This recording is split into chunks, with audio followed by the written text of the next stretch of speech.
안녕하세요. 저는 청주에 살고 있는 올해로 55살이 된 여성입니다.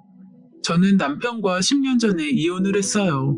정말 연구 대상을 삼고 싶을 정도로 특이한 사람이었습니다. 그래도 함께 살아보려고 무던히도 노력했었는데 그날의 사건 이후 아들이랑 딸이 먼저 이혼을 하라고 했습니다. 얼마나 아버지로서 더러운 꼴을 보였는지 자식들이 먼저 등을 돌릴 정도였죠. 지금 생각해봐도 참 보잘것없는 인간이었네요. 남편은 매사에 모든 일이 용두삼이었습니다. 타고난 운이 좋은 건지 매번 하는 일들은 별다른 노력을 안 해도 술술 일이 잘 풀려 나가는 타입이었어요. 하지만 노력이라는 걸 전혀 모르는 인간이었기에 하늘이 운을 손에 쥐어줘도 그게 얼마나 소중한 것인지를 모르고 똥 닦는 데 쓰는 인간이었습니다. 한심한 인간이었죠. 제가 그 인간을 만난 건 지금으로부터 30여 년 전 일이에요. 저는 그 당시 작은 공장 격리로 있었어요.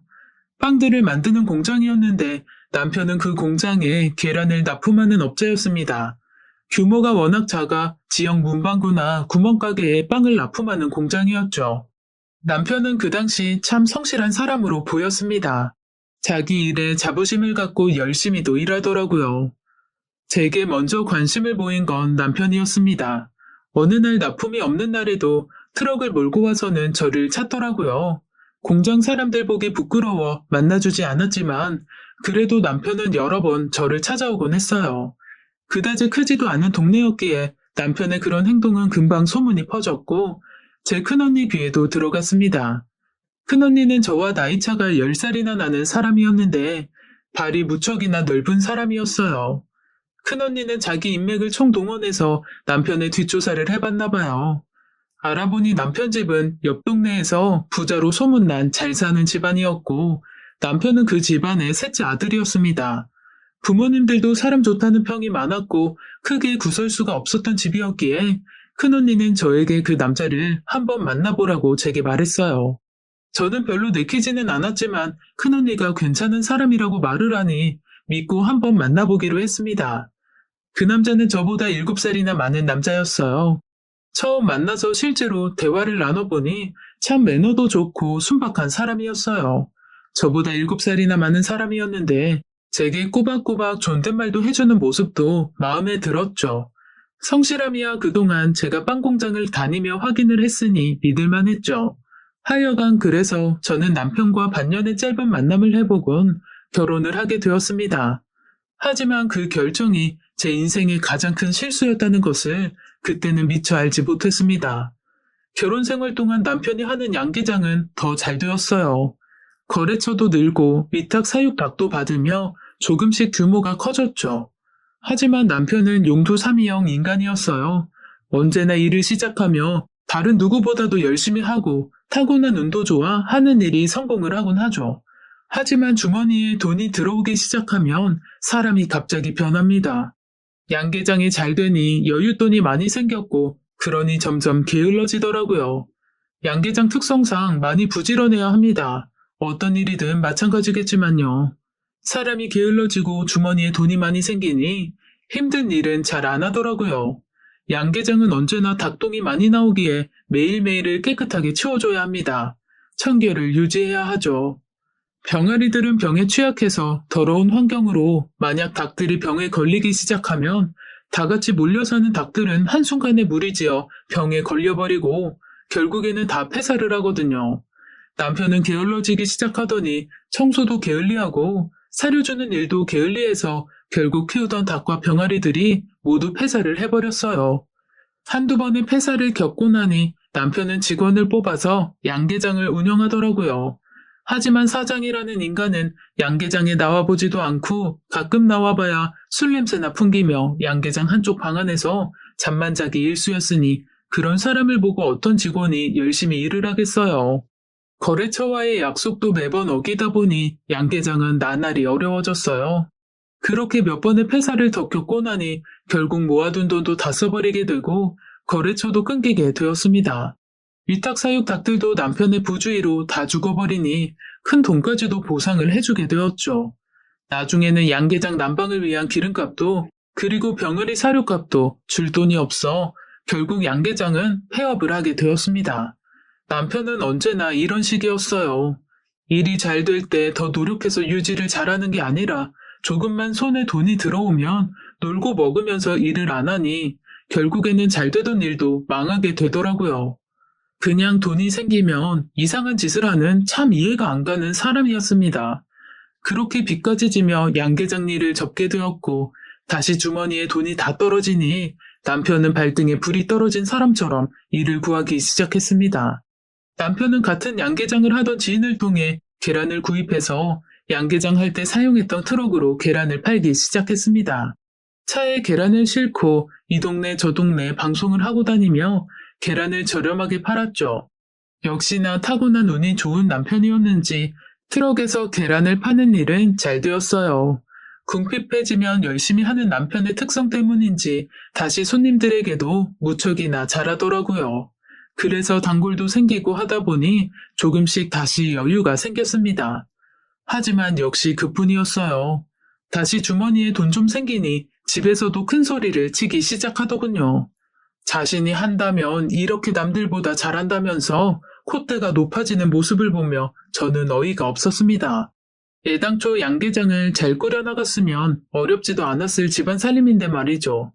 하여간 다시 안정이 되니 이 남자 또 게을러지기 시작했습니다. 참 한결같은 사람이었어요. 이번에는 술에 빠져 살기 시작했어요. 계란을 판다고 집을 나가면 지인들을 만나 술판을 벌이기 일쑤였죠. 한 번은 초여름에 계란을 가득 싣고 팔러 나간 남편은 일은 미뤄두고 아침부터 지인과 술판을 벌였습니다. 한 잔만 간단히 하려던 남편은 술이 한 잔, 두 잔 들어가니 그날 밤새도록 술판을 벌였고 술에 얼큰하게 취한 남편은 계란 트럭도 길거리에 그냥 두고는 집에 왔습니다. 그런 일이 빈번했어요. 그럴 때마다 저와 남편은 큰 소리를 내며 싸움을 했고 부부싸움은 점점 더 빈번해졌습니다. 그렇게 매일 술을 마시니 계란은 당연히 점점 팔기 힘들어졌고 팔지를 못하니 가지고 온 계란을 점점 더 오래 보관을 해서 팔더군요. 계란의 신선도가 떨어지니 처음에 생긴 단골들도 다 떨어져 나갔습니다. 악순환이었죠. 결국 계란 트럭도 처음에만 잘 되었지 금방 망해버렸어요. 그때가 결혼한 지 10년이 좀 안 되었을 때인데 남편이 벌어다주는 생활비가 없으니 저는 제 자식들을 키우기 위해서 나가서 일을 했습니다. 다시 이런저런 공장의 격리 일을 알아보았지만 생활도 해야 하고 아이들도 키우기도 해야 하니 격리 월급으로는 생활이 힘들겠더라고요. 그래서 격리보다는 벌이가 좋은 동네 고깃집에서 주방 일을 하며 아이를 키웠습니다. 늦게까지 일을 하다 보면 그래도 아이들을 키우면서 생활할 수 있을 정도로는 돈을 벌 수 있었죠. 제가 돈을 벌자 남편은 집에서 빈둥거리며 술만 마시더군요. 그 모습을 보고 있으면 속에서 천불이 나서 남편 용돈도 주지 않았습니다. 그러면 또 돈을 안 준다고 제게 화를 내었고 그러다 보면 부부싸움이 시작되었죠. 하지만 그럼에도 저는 절대 남편한테 돈을 주지 않았어요. 그러자 남편은 계란 장사를 했을 때 썼던 고물 트럭으로 작은 화물이나 원룸 이사 같은 것을 하며 다시 돈을 벌기 시작했습니다. 역시나 시작은 좋은 남편이었죠. 그래도 한동안 꾸준하게 다니더라고요. 일을 받아 서울이나 다른 지방으로 짐을 실어 나르고 다시 서울에서 저희가 사는 청주로 올 때 청주 일감을 받아서 오니 오며 가며 2번씩 일을 했습니다. 그렇게 한 해를 열심히 일을 하더라고요. 물론 술도 계속 마시기는 했지만 이번에는 지난 양계장과 계란 트럭에서 교훈을 얻기는 했는지 일을 손에서 놓지는 않고 술 마시며 놀더라고요. 그렇게 1년쯤 일을 잘하다가 그만 고물 트럭이 퍼져버리고 말았습니다. 남편은 새 트럭을 대출받아 사자고 했고 워낙 큰 금액의 차였기에 고민이 되었지만 남편이 1년간 나름 열심히 해주었고 계속 일을 해야 했기에 새 트럭을 뽑았습니다. 그렇게 새 트럭을 뽑고 일주일 만에 남편이 사고를 쳤어요. 음주운전을 하고 집으로 돌아오다가 신호 대기 중에 길 한복판에서 잠이 든 겁니다. 길에 차가 서 있으니 지나다니던 사람이 경찰에 신고를 했나 봐요.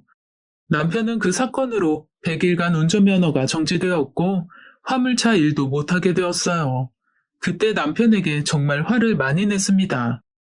당신 제정신이야? 당신 술 마시고 길에서 엎어져 자느라 집에도 못 들어오고 하는 거 하나도 신경 안 써. 근데 술을 마시고 차는 왜 운전해? 죽으려면 당신 혼자 죽지. 왜 불쌍한 다른 사람들까지 다치고 죽게 만들려고 술을 마시고 운전을 하냐고. 그만해. 나도 반성하고 있다고. 이제 어쩔 거야? 트럭은 뽑아놓고 매달 할부금 내라고 나오는데 그건 어쩔 거냐고. 뭘 어째. 그냥 하던 것처럼 화물 배달하면 되지. 당신 정말 정신이 나갔구나. 100일 동안 면허 정지라는데 어떻게 운전을 해?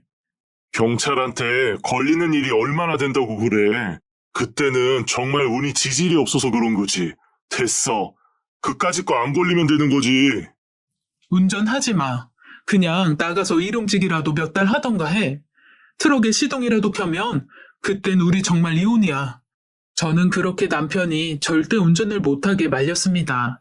남편은 제 이혼 엄포에 알겠다고 하곤 아는 동생을 따라다니며 배달 일이라도 돕고 오겠다고 했습니다. 저는 그렇게라도 하라고 했죠. 그런데 남편은 그런 제 말을 무시하고는 거짓말을 했었어요. 그날 이후 또 운전대를 잡고 나가 하루하루 돈을 벌며 술을 마시고 놀았나 봐요. 이번에도 술을 가득 마시고 집으로 돌아오다가 사고가 났습니다. 남편은 신호를 보고 정차한 앞차를 뒤늦게 보고는 뒤에서 들이박았다고 했어요. 남편은 그렇게 말했지만 제가 생각할 땐 술에 취해 브레이크를 늦게 밟은 듯 했어요. 하여간 남편은 내려서 사고를 수습하려 했지만 어눌한 말투와 제대로 서지도 못하는 모양새를 본 앞차 운전자가 경찰에 신고를 해서 다시 경찰에 음주로 잡혔어요. 사고 난 차에 대해서는 보험 처리를 하고 싶었지만 면허 정지 상태는 무면허와 마찬가지라며 보험 처리가 안 된다고 하더라고요. 하늘이 노래졌어요. 남편이 사고 낸 차는 고급 외제차였는데 수리비가 저희 트럭보다도 비싸게 나왔어요. 그리고 사고 난 이후 앞차 운전자가 경찰을 부를 때 남편이 그 사람에게 욕을 하며 밀치고 그랬었나 봐요. 수입차 운전자는 화가 가득 나서는 차를 수리하는 동안 동일한 외제차를 렌트를 해서 그 렌트 비용 또한 저희가 물어주게 되었습니다. 결국 제가 그분들을 찾아가 무릎 꿇고 빌고 또 빌어 차량 렌트를 국산차로 하는 것으로 선처를 해주셨죠. 남편은 그날 일로 2년간 면허 취득이 금지되었어요. 이제는 정말로 화물차 운전을 못하게 되었죠. 무엇보다 차량 수리비와 음주 벌금까지 합치니 도저히 제가 감당을 할 수 있는 수준이 아니었습니다. 저는 시가에 이 소식을 알리고 알아서 해달라고 했어요. 그리고 남편에게도 이혼 서류에 도장을 찍어달라고 했죠. 당신 내 말이 우습지? 내가 저번에 분명하게 다시 운전하면 이혼이라고 말했는데 안녕하세요. 아주 아무렇지 않게 거짓말하면서 다시 차를 끌고 나갔네. 그리고 또 술을 마시고 음주운전을 하고. 나 이제 당신한테 더 이상 애정도 없고 미련도 없어. 그냥 갈라서자. 거참. 그래. 이혼하자, 이혼해. 내가 혼자 잘 살자고 그랬냐?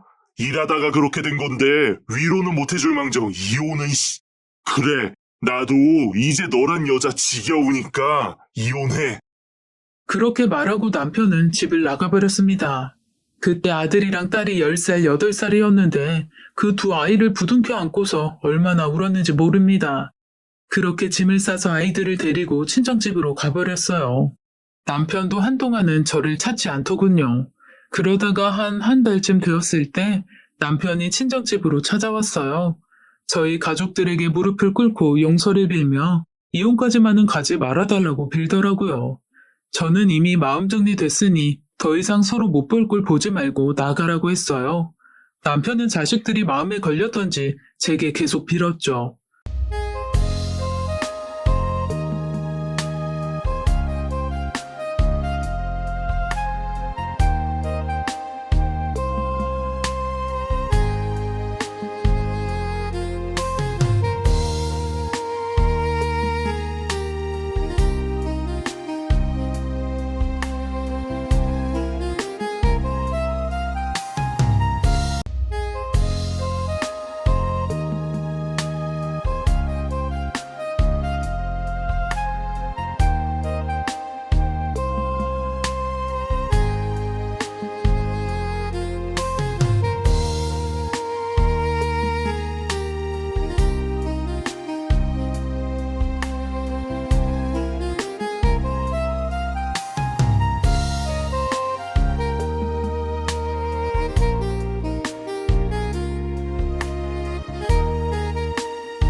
그래도 적어도 자식들에게는 큰 소리 한 번 안 치고 항상 웃어주던 남자였거든요.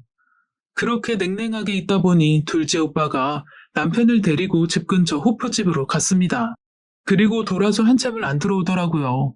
무슨 일인지 궁금한 첫째 언니도 호프집으로 갔고 한참 뒤에 언니가 집으로 돌아와 저를 데리고 남편과 둘째 오빠가 있는 호프집으로 갔습니다. 평소 술을 안 마시는 저지만 그날은 남편을 노려보며 맥주를 벌컥벌컥 마셨어요. 둘째 오빠는 남편과 한참 이야기해보았고 몇 가지 서로 합의를 했다며 저에게 말해주었습니다. 첫째는 이제 운전을 하지 않는다. 둘째는 술은 일주일에 한 번만 마신다. 셋째는 다시 둘째 오빠가 운영하고 있는 인테리어 업체에서 도배사 일을 한다. 그리고 마지막 넷째는 일을 하고 번 돈은 모두 제가 맡아서 가게 살림을 하는 것에 사용한다였습니다. 이 모든 것은 남편이 둘째 오빠에게 이혼을 하지 않는 조건으로 제안한 거라고 했어요. 그렇게 그날 제게 싹싹 비는 남편을 저는 한참을 고민 끝에 딱 한 번만 더 용서를 해주기로 했습니다. 남편이 새로 뽑은 트럭은 사고 때문에 시세보다 한참 싸게 중고로 팔았어요. 어차피 남편 운전면허가 취소되었고 몇 년간 다시 따지도 못하였기에 팔아버렸죠. 정말 손해가 너무 컸어요. 그래도 감사하게 둘째 오빠와 첫째 언니가 물적으로 많이 도와주셔서 어느 정도 수습은 할 수 있었습니다. 그날 이후 남편은 둘째 오빠 인테리어 가게에서 일을 하게 되었어요. 용두삼이 인간인 남편은 역시나 처음에는 무척 일을 잘 배우고 잘하더라고요. 매일을 버스로 출퇴근을 했고 술은 일주일에 한두 번 정도만 마셨습니다. 저는 남편이 또다시 헛짓거리를 할까봐 신경이 매우 쓰였죠. 그런데 제 우려와는 달리 남편은 그날 이후 사람이 확 변해서 성실하게 잘 살더라고요. 그래도 워낙 둘 사이 믿음이 많이 무너졌던 터라 한동안은 남편을 주의 깊게 살펴봤어요. 그런데 정말 정신을 차린 건지 그날 이후 무려 10년간 별다른 사고를 치지 않았습니다. 10년간 맡은 일 잘하며 가정에 충실하니 저도 다시 마음이 열리더라고요. 사람 고쳐 쓰는 거 아니라고 했지만 제 남편은 정말 정신을 차린 듯 했어요. 그렇게 시간이 지나가니 다시 부부관계도 회복이 되고 나름 평화로운 가정이 되었습니다. 남편도 일을 꾸준하게 열심히 하고 저도 계속 식당 1등을 하다 보니 점점 재산도 아주 조금씩이지만 모을 수 있었어요. 중간에 작은 아파트도 하나 마련하고 살다 보니 이제 이렇게 서서히 늙어가나 보다 하며 나름 만족해하며 살았죠. 아이들도 큰 말썽 안 부리고 건강하게 잘 자라주었어요. 아들은 집 근처 국립대를 들어가서 대학생이 되었고 딸내미는 고2가 되어 서울에 있는 대학을 목표로 공부를 열심히 하고 있었죠. 그리고 남편은 10년간 일한 둘째 오빠네 인테리어 가게를 그만두었어요. 더 나이가 들기 전에 자기도 자기 가게를 차려보고 싶다고 해서 저도 그러자고 했죠. 그쯤에는 남편에 대한 믿음이 꽤나 생겼거든요. 남편은 시어머니가 가지고 있는 상가주택 1층에 가게를 냈어요. 자동차 썬팅을 해주는 가게였는데 햇빛이나 자외선을 막아주는 필름지를 차 유리에 붙여주는 작업을 해주는 가게였죠. 그리고 자동차에 들어가는 블랙박스도 달아주는 가게였습니다. 1층에 세를 놓고 그것으로 근근히 살아가던 시어머니가 세입자들이 계속 세를 밀린다든지 하며 골치를 썩히니 그냥 남편이 그 상가 건물 1층 가게로 세입자로 들어가게 된 것이었죠. 저도 좋다고 생각해서 그러자고 했어요. 그 당시 시어머니 연세가 8순이 넘으셨기에 아들 중 한 명이라도 가까이에서 있는 것이 좋을 것 같다 생각되었어요. 남편은 1층에 자동차 썬팅샵을 차려두었고 그 건물 지하에는 가게 사무실과 그리고 물건을 보관해두는 창고, 그리고 잠깐 쉬거나 씻을 수 있는 작은 욕실이 딸려있는 방을 만들어 두었어요. 일이 워낙 불규칙하게 들어오다 보니 한가할 때 며칠이고 손님이 없다가도 바쁠 때는 정말 화장실 갈 시간도 없이 손님이 많았어요. 그래서 가게에서 늦게까지 일을 하고 잠깐 쪽잠을 자고 다시 새벽에 일어나 일을 하기도 했거든요. 하여간 남편의 운이 아직은 안 떨어졌는지 10년 만에 새로 시작한 사업도 잘 되더라고요. 도배사 일을 할 때보다 평균적으로 월에 2배 이상씩을 벌어다 줬어요. 남편은 그때까지도 일을 하고 돈을 벌면 제게 모두 가져다 줬습니다. 경제권은 제가 꽉 잡고 있었죠. 그러다가 남편이 사업을 시작해서 사업상 들어가고 나가고 하는 돈이 많아지다 보니 제가 남편에게 생활비만 매달 정해서 제게 입금해주고 나머지 돈은 남편에게 관리를 하라고 했습니다. 사업하는 사람은 남편이니 알아서 잘할 것이라 믿었죠. 그렇게 1년간 참 열심히도 일을 하더라고요. 주변에서 평도 좋아지고 한번 가게를 왔다 간 사람들이 지인들을 소개해줄 정도로 남편은 친절하게 운영을 잘했습니다. 평소 용돈만 받아 쓰다가 이제 사업을 해서 조금씩 돈을 버니 바로 제게 옷 선물도 해주고 어느 날은 꽃이랑 금목걸이도 선물로 사가지고 오더라고요. 저는 뭐하러 이런 걸 사는데 돈을 쓰냐고 핀잔을 주기는 했지만 결혼 후 20년 만에 처음 받아보는 꽃 선물에 괜스레 마음속에 감동이 밀려왔죠. 그리고 다음해 2011년 여름이었어요. 그해 여름은 무척이나 장맛비가 심하게 내렸습니다. 하루 종일 주룩주룩 내리는 비를 보며 그날 낮에는 집에서 쉬며 드라마를 보고 있었죠. 그리고 저녁쯤에는 친정엄마 생신으로 친정 부모님과 오빠 내외가 놀러와 있었죠. 다 같이 저녁을 먹으려고 저녁 준비를 했습니다. 그런데 남편이 퇴근을 안 하더라고요. 그쯤엔 장마철이라 일이 별로 없었거든요. 그래서 언제나 7시가 되면 남편은 가게 일을 모두 정리하고 집에 와 있을 시간이었어요. 그리고 그날은 처가에서 미리 놀러 온다고 약속을 했던 터라 늦어도 6시까지는 집에 오기로 남편이 약속했었거든요. 딸내미한테 아빠한테 전화를 해보라고 해도 남편은 전화를 받지 않았어요. 핸드폰으로 해도 가게 전화로 전화를 해도 전화를 안 받더라고요. 그때 아들이 들어왔는데 홀딱 젖어서 물에 빠진 생쥐꼴로 집에 들어왔어요. 할머니, 할아버지 안녕하세요. 우와, 엄마, 비 엄청 내린다. 비 많이 와? 처음 봤어. 이렇게 비 많이 쏟아지는 거. 막 집 앞에 보니까 맨홀도 뚜껑 열려서 물 영리하고 난리도 아니던데. 무심천도 물 가득 차서 도로로 흘러나오겠어. 그 정도야? 어머 어쩌니? 근데 아빠는? 아직 안 들어오셨어. 이 양반 걱정되게 전화도 안 받네. 이 서방한테 무슨 일 있는 거 아니야? 이렇게 비가 쏟아지는데. 에이, 뭐 좀 늦는 거겠지. 아들은 젖은 몸 때문에 바로 화장실로 씻으러 들어갔습니다. 저는 밖에서 쏟아지는 비를 보니 마음속 불안감이 점점 더 커졌어요. 그때 아들이 화장실 문을 급하게 벌컥 열고 나왔어요. 엄마, 아빠 지하 사무실 바깥창 아직 안 고쳤지? 아들의 그 말 한마디에 저는 가슴이 철렁하고 내려앉았습니다.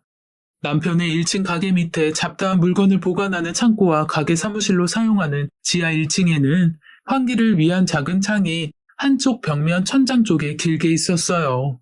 평소 그곳에는 샤시와 나무 벽을 쳐두어 빗물이나 외부 쓰레기들이 들어오는 것을 막아주고 있었는데 그때는 샤시가 낡아서 틈이 많이 벌어지고 휘어져 있는 상태였고 남편이 새로운 샤시로 교체를 한다고 나무 벽도 모두 철거를 해둔 상태였죠.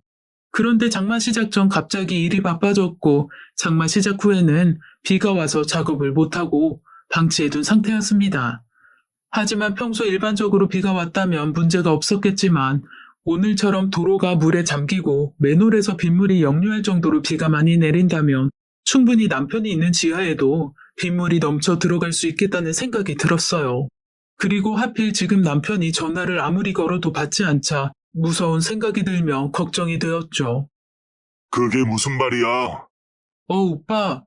남편이는 상가가 지대가 좀 낮아서 비가 이렇게 많이 오면 지하 사무실로 빗물이 넘쳐 흐를 것 같아서. 그걸 이제 말하면 어떡해? 사무실이 어딘데? 멀어? 차 타고 10분 정도는 가야 해. 아이고 얘야 빨리 가보자.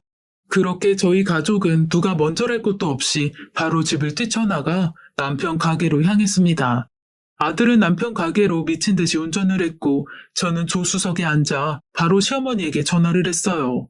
뒷좌석에는 친정 부모님과 친정 오빠를 태우고 달렸죠. 여보세요? 어머님? 네, 재수씨, 저예요.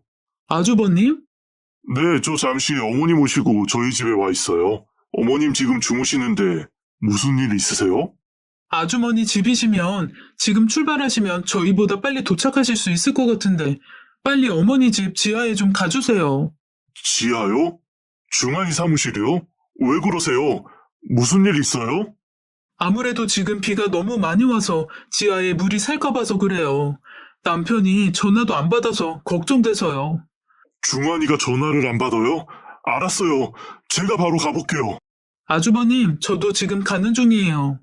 그렇게 저희는 빗길을 달려서 남편 사무실에 도착했어요. 남편의 1층 가게는 불이 다 꺼져 있었고 문이 잠겨져 있었습니다. 그때 아주버님 차도 도착을 했습니다. 차에서는 아주버님 내외와 시아버지가 내리셨죠. 중환이는 만났어요? 아직요. 저희도 방금 도착했어요. 그럼 뭐 해요? 빨리 내려가 봅시다. 저희는 급하게 지하에 있는 남편 사무실로 내려가 보았습니다. 아들과 제가 걱정한 것처럼 남편 가게 지하는 계단에서부터 이미 물이 차올라와 있었어요. 내려가서 정문을 열려고 하는데 물이 배꼽까지 차올라서인지 문이 쉽게 안 열렸어요. 문을 두드리니 안에서 살려달라는 소리가 들려왔는데 남편 목소리였습니다.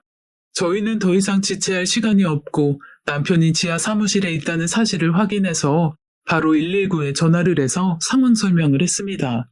남편 가게로 바로 출동을 한다는 답을 듣고는 저희는 일단 정문부터 열기 위해 애를 썼죠.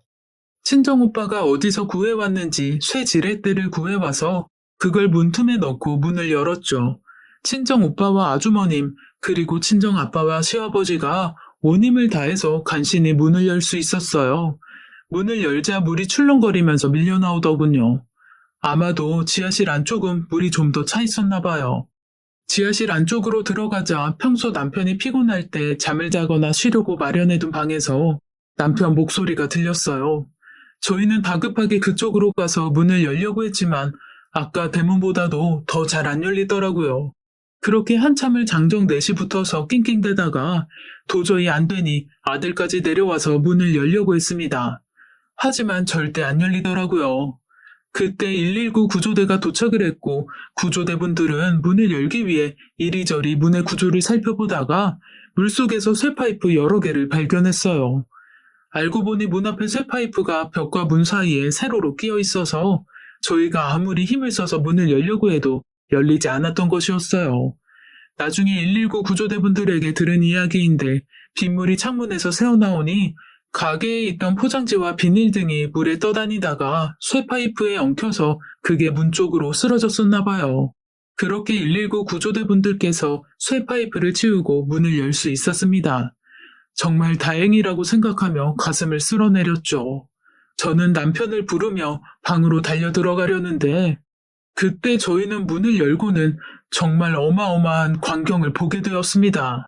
방 안에는 남편의 옷을 모두 벗은 채로 있었는데 그곳에는 남편만 있는 것이 아니었어요. 웬 젊은 아줌마 한 명도 같이 있었는데 문제는 그 아줌마도 실오라기 하나 걸치지 않은 채로 그 방에 있었다는 거였죠. 누가 봐도 무슨 상황인지 한 방에 알 수 있었습니다.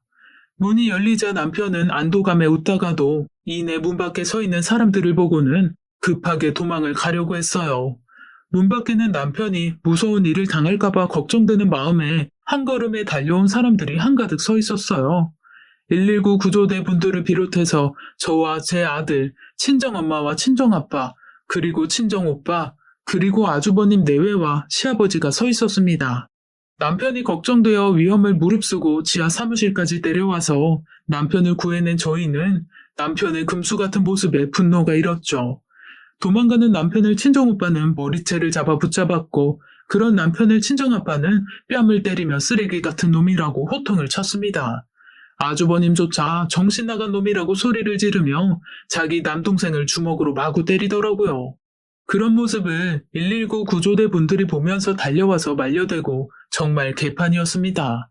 남편이 잘못되었을까봐 속으로 울면서 달려왔는데 대체 이게 뭔 황당한 상황인지 분노보다는 어이가 없더라고요. 그렇게 난장판이 되니 남편과 같이 있던 여자는 눈치를 보며 슬그머니 도망을 가려 했어요. 가까이에서 자세히 보니 그 여자는 남편 가게 옆집에 있는 작은 가게에서 미용실을 하던 여자였습니다. 그 여자는 방 밖에 벗어둔 자신의 옷이 물바다가 되어 어디로 갔는지 안 보이자 물속으로 들어가서는 얼굴만 내밀고는 개헤엄을 치며 옷을 찾으러 다니더라고요. 그 모습이 볼썽사나워 소리를 지르며 떠다니는 물건들을 닥치는 대로 집어서 던졌습니다. 남편 놈은 친정 오빠와 아주버님한테 맞고 있고 남편을 구하고자 출동했던 119 구조대분들께서는 그런 친정 오빠와 아주버님을 말리고 있었고 남편의 상간녀는 물속을 수영하며 떠다니며 지 옷을 찾고 있었고 저는 그런 남편의 상간녀한테 욕을 퍼부으며 물건을 집어 던지고 있으니 그야말로 아수라장이었습니다. 그 소라는 제 아들이 소리를 지르고 나서야 간신히 멈추었어요.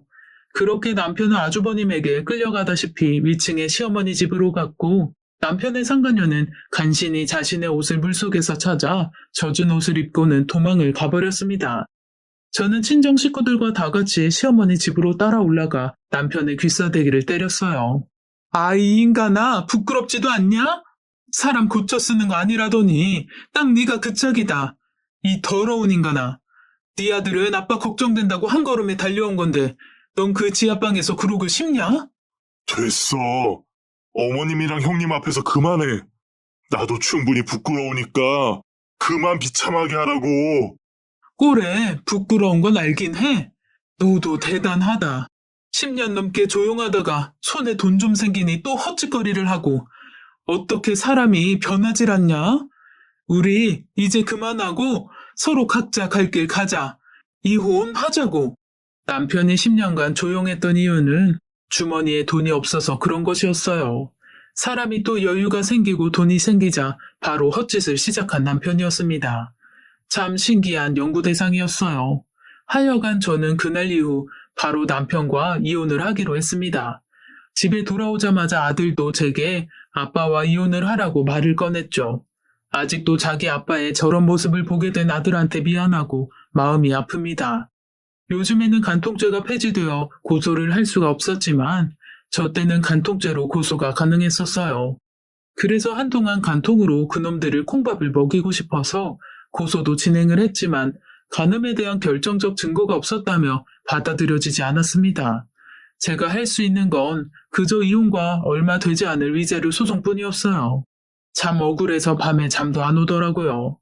금수 같은 놈들에게 벌을 주고 싶었지만 간통 고소도 어려웠고 오히려 제가 그것들 목숨을 구해준 꼴이 되어버렸으니 매일 화가 났죠. 그런데 그것들에 대한 복수는 제가 전혀 생각지도 못한 사람이 대신 해주게 되었습니다. 바로 상간녀의 남편이었어요. 상간녀의 남편은 저보다 훨씬 이전부터 상간녀의 부정을 알고 있었다고 했어요. 그래서 오랫동안 꾹 참으며 간통의 증거를 찾을 때까지 기다렸다고 했죠. 그리고 결국 제 남편과 상간녀의 불륜 현장을 급습해서 증거 촬영에 성공을 했던 것이었습니다. 남편은 제게 그날 지하방에서 상간녀와의 그 짓거리를 걸리고 난 이후 저와의 간통 고소가 진행 중일 때도 또 뻔뻔하게 그 상간녀를 몰래 만나 계속 불륜을 저지르고 있었나 봐요. 모텔에서 만나 더러운 짓을 하고 있을 때 경찰을 대동한 상간녀의 남편에게 딱 걸린 것이었죠.